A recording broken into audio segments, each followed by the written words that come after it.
sûr aller sur ce site. Alors, moi, donc ma théorie pour la question numéro 2, je sais pas, j'ai dans ma tête un truc genre le bleu, Isabelle. J'ai une phrase dans ma tête, mais je sais pas si c'est genre dans ma tête ou si c'est vraiment un vrai truc. Donc je vais dire bleu, mais peut-être que ce n'est pas ça. On va voir. Et non, c'était le jaune. Un jaune Isabelle est un jaune ocre orangé. Ce nom est notamment utilisé pour la robe des chevaux. Ok. Très bien, très bien, très bien. Alors, ensuite. Question numéro 3. Quel était le nom du premier prototype d'avion créé par Clément Ader et testé en 1890? Est-ce qu'il s'appelait réponse A, Hélène, donc H-E-2-L-E-N? Est-ce qu'il s'appelait réponse B, Éole? Réponse C, Ulysse? Ou bien la réponse D, Atlas? Atlas. Alors, je ne sais pas du tout la réponse. On va vraiment répondre au pif, je pense. Moi j'ai bien envie de répondre Éole, mais je sais pas pourquoi. On va tester au hasard. Allez, on va mettre Éole. Oui, c'était ça, improbable. Dans la mythologie antique, Éole est le dieu du vent. Éole est le premier prototype d'avion de type aérodine construit par Clément Ader. Il s'inspire de la morphologie des chauves-souris. C'est le premier pas de l'aviation. Ce prototype aura au mieux décollé de 20 cm du sol sur environ 50 mètres. Ah ouais, vraiment, en fait c'est vraiment très très récent les avions. Parce qu'en 1890, ils n'arrivaient même pas à faire voler à plus de 20 cm du sol. Ensuite, question numéro 4 sur 20. Quel est le nom de la souris compagnon de Dumbo dans le grand classique de Disney? Est-ce que c'est réponse A, Jérémy? Réponse B, Timothée? Réponse C, Lucien? Ou bien la réponse D, Gus? Alors attends, je vais essayer de regarder un petit peu parce que j'ai une petite image, peut-être que ça va me donner une indication. Alors le truc c'est que dans ma tête j'ai Gus, mais je crois que Gus c'est dans Cendrillon, la souris justement. Donc pourquoi il l'aurait appelé pareil? Je sais pas. Ou c'est aussi le même prénom que dans Cendrillon. Ou alors ça n'a rien à voir. Jérémy, Timothée, Lucien. J'ai envie de dire Gus, même si bon, peut-être que c'est que dans Cendrillon, mais peut-être que ça aussi était dans Dumbo, on va voir. Ah non, c'était Timothée. Dommage. Alors là, on a une question sur les drapeaux. Donc si t'es un petit peu chaud en drapeau, cette question est pour toi. Quelles sont les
ça j'ai énormément de mal. Je m'en souviens quand on m'avait pris ça, je crois qu'on était en CE2, CM1, un truc comme ça.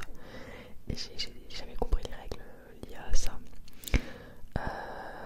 D'ailleurs, dès que je dois écrire un chèque, je panique. Donc voilà.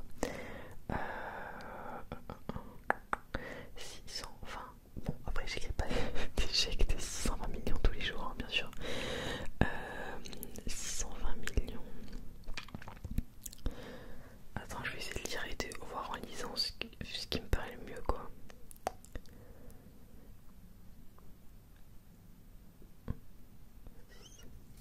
Moi j'ai envie de l'écrire, tu sais quoi? Réponse A, donc sans S sur les chiffres, mais uniquement sur le million. Allez, on va voir. Oui, oh, c'était ça, incroyable. 100 et 20 sont invariables s'ils sont suivis d'un autre adjectif numéral. Donc million prend la marque du pluriel. Oh, incroyable, j'ai trouvé alors que vraiment j'étais pas parti pour. Question numéro 7. Comment s'appelle le village de Haute-Vienne, resté tristement célèbre pour le massacre de sa population par les soldats allemands le 10 juin 1944? S. Réponse A, Auvilliers-la-Boisselle.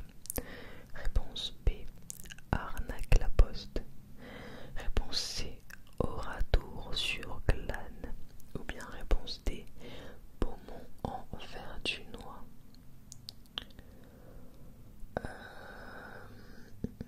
Alors je n'ai jamais entendu parler de ça. Bon allez, moi je vais répondre la réponse D. On va voir. Vraiment au pif. Hein. Non, c'était Oradour-sur-Glane. 643 habitants seront tués en une journée et la ville sera détruite. Aujourd'hui, le village est un lieu de mémoire qui accueille 300 000 personnes chaque année dans un centre dédié à la mémoire. Ok. Alors ensuite, nous avons une question. Et il faut que je vous montre du coup l'écran. Quel artiste est à l'origine de ces célèbres petits personnages? Alors attends, je te montre juste. J'espère que tu verras. Voilà, donc quel artiste penses-tu que qui a créé du coup ces petits personnages? Alors, réponse A, Piet Mondrian. Réponse B, Keith Haring. Réponse C, Gustav Klimt. Ou bien réponse D, Banksy. Banksy, pardon, c'est très dur à dire. Banksy. Banksy. Alors je connais ces personnages mais je ne sais pas d'où ça vient. Banksy, je vois son style, je pense pas que ce soit de lui. Donc ça me laisse les trois autres. Gustav Klimt, Keith Haring. J'hésite entre la B et la C.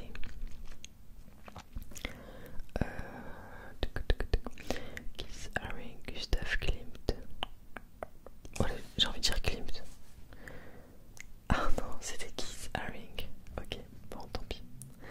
J'espère que toi tu avais trouvé la bonne réponse. Ensuite, nous passons à la question numéro 9.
Ensuite, nous passons à la question numéro 10.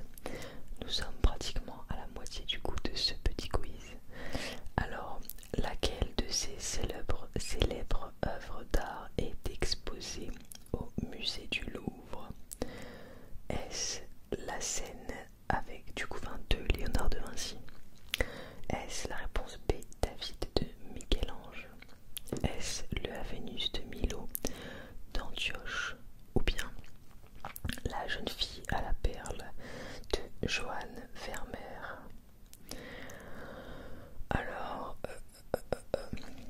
en vrai, c'est toutes ces œuvres, je pense, elles ont toutes leur place au Louvre. Enfin, elles pourraient y être. Mais, alors déjà, je sais que la baie, enfin, il me semble que la baie, donc David, se trouve à Florence, si je dis pas de bêtises. Parce que je crois que je l'ai vu quand j'étais petite, j'étais allée à Florence. Et je sais qu'il y avait beaucoup de choses de Michel-Ange, justement, des fresques, etc. Donc ça ne m'étonnerait pas qu'elle soit là-bas, cette statue, enfin cette sculpture. Du coup, il nous reste la Vénus de Milo ou la scène de Léonard de Vinci. En vrai, moi je ferais bien la Vénus de Milo au Louvre, mais la scène c'est quand même tellement emblématique. Et il y a déjà la Joconde aussi du même artiste. Donc j'hésite entre la réponse A et la réponse C. Ah, c'est chaud. Parce que, enfin, je sais plus, mais il me semble que j'ai déjà vu la Vénus de Milo. Bon, allez, je vais répondre la Vénus de Milo. Et oui, c'est ça. La Vénus de Milo est une statue en marbre représentant la déesse Vénus. Donc en grec, Aphrodite, retrouvée dans l'île grecque de Milos en avril 1820 sans ses bras. Ok, elle est depuis 1820 exposée au Louvre. C'est même la toute première statue venue de Grèce dans les collections du musée. Elle est donc emblématique du Louvre, ok. Parce que ouais, je me disais bien que je l'avais vue et je suis déjà allée au Louvre, donc je pense que je l'ai vue là-bas, justement. Alors, quelle est la dernière lettre de l'alphabet grec? Est-ce réponse A, sigma? Réponse B, lambda? Réponse C, oméga? Réponse D, delta? Alpha, bêta? Alpha, bêta? Oméga, delta, lambda, sigma?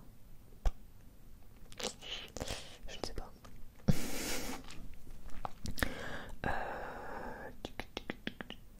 Alors je n'ai jamais fait de grec. Allez, je vais répondre au pif. Encore. La réponse B, lambda. Allez. Ah non, c'était oméga. Je ne savais pas. Alors, ensuite. Oh, ah, j'ai une question très compliquée là. Question du coup numéro 12 sur 20. Quelle reine d'Égypte était la première épouse du pharaon Ramsès II? Est-ce que c'était réponse A, Néfertari? Réponse B, Cléopâtre? Réponse C, Hatshepsut? Ou bien réponse D, Ti? La première épouse du pharaon Ramsès II. Oh là là, qu'est-ce que c'est compliqué. Alors, de nom, bien sûr, je connais Néfertari, Cléopâtre et Hatshepsut. Je connais pas du tout Ti. Ça, j'ai jamais entendu. J'ai envie de dire Hatshepsut, mais je sais pas pourquoi. Ouais, je réponds Hatshepsut. Et non, c'était Néfertari. Désolée, je me suis encore trompée. Alors, question numéro 13. Donc numéro 13 sur 20. Dans quelle discipline sportive Muriel Hermine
colza, je trouve que, enfin je connais l'odeur, ça a une odeur, ça sent pas mauvais, ça sent l'odeur du mimosa.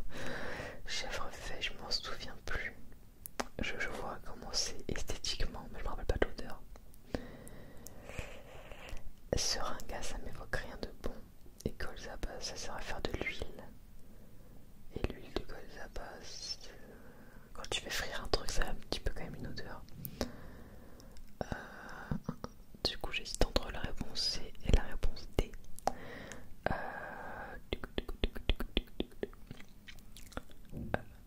Alors, d'ailleurs, désolé si je suis un peu vraiment en mode. Là, je sens que je suis en mode hyper molle. En fait, je tourne cette vidéo, il est minuit 30. Et j'ai travaillé avant aussi. Mais je tourne à cette heure-ci parce qu'il y a vraiment tellement moins de bruit. Et en plus, j'ai dû attendre. J'ai dû attendre une commande que j'avais fait pour manger et pour faire une vidéo. Et du coup, il est hyper tard. Genre, d'habitude, même à 11h, ça va, il n'y a pas beaucoup de bruit. Mais là, du coup, il est super tard.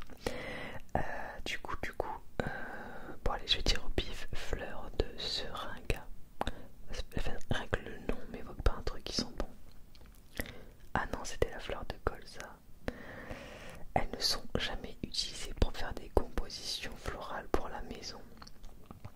Ah d'accord, apparemment c'est une odeur qui est très entêtante. Ensuite, nous passons à la question numéro 15 sur 20. Quelle était la signification du C de l'acronyme français acédique? Acédique, acédique. Réponse A, compte. Réponse B, conseil. Réponse C, contractuel. Ou bien réponse D, commerce. Commerce. Là, je sais même plus à l'heure où je tourne, comment dire, ce que c'était, alors que je le savais, je pense. Vu que tous les termes ont changé.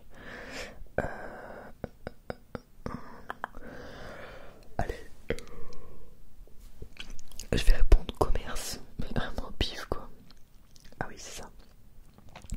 Alors, ASETIC signifiait donc association pour l'emploi dans l'industrie et le commerce. Elle a été fusionnée en 2008 avec l'ANPE pour former le pôle emploi, ok, qui est devenu maintenant France Travail, hein, à chaque fois il change. Question numéro 16 sur 20. Quelle proposition désigne le nom d'un groupe de rap belge des années 90? Alors là, bonne question. Réponse A, Benny B. Réponse B, Benny D. Réponse C, Benny M. Ou bien réponse D, Benny Z. Benny D, Benny M, Benny B, Benny Z. Vraiment, je vais répondre au hasard. Allez, Benny B. Ah oui, c'est ça, ok. Incroyable. Je connaissais pas du tout. Dites-moi dans les commentaires si vous connaissez ce groupe. Je ne l'ai jamais entendu. Ensuite, question numéro 17. Dans le milieu artistique, que signifie l'expression le chant du cygne? Donc réponse A, c'est la première œuvre d'un artiste. Réponse B, l'œuvre la plus chère d'un artiste. Réponse C, la dernière œuvre majeure d'un artiste. Ou bien réponse D, le catalogue complet d'un artiste. Alors un cygne, je trouve ça très élégant, très beau. Pour moi ça m'évoque plutôt une certaine maturité. Donc j'ai envie de dire la dernière œuvre majeure d'un artiste. Ou alors l'œuvre la plus chère d'un artiste. Moi je pense que c'est la dernière œuvre majeure d'un artiste. On va voir. Oui, c'est ça. On dit qu'au moment de mourir, les cygnes font entendre un chant admirable. Cela correspond donc à la dernière œuvre majeure d'un artiste avant de mourir. Ok, en fait c'est pas du tout la même explication que celle que j'ai donnée, mais ça marche quand même. Ensuite, question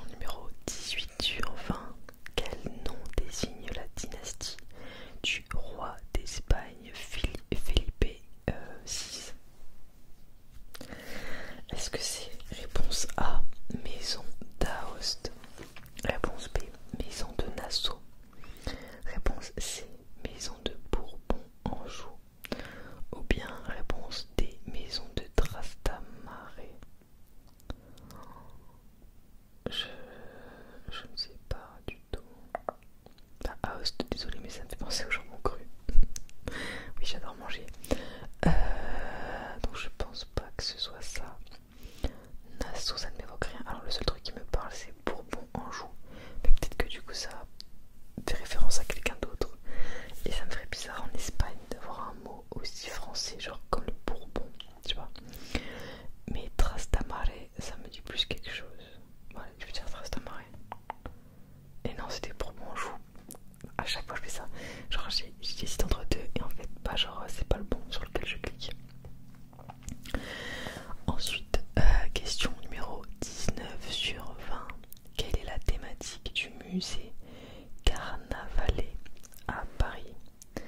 Est-ce que c'est du coup l'histoire de Paris, les sculpteurs français, les peintures impressionnistes et post-impressionnistes, ou bien les arts et civilisations du monde? Alors là, je ne suis jamais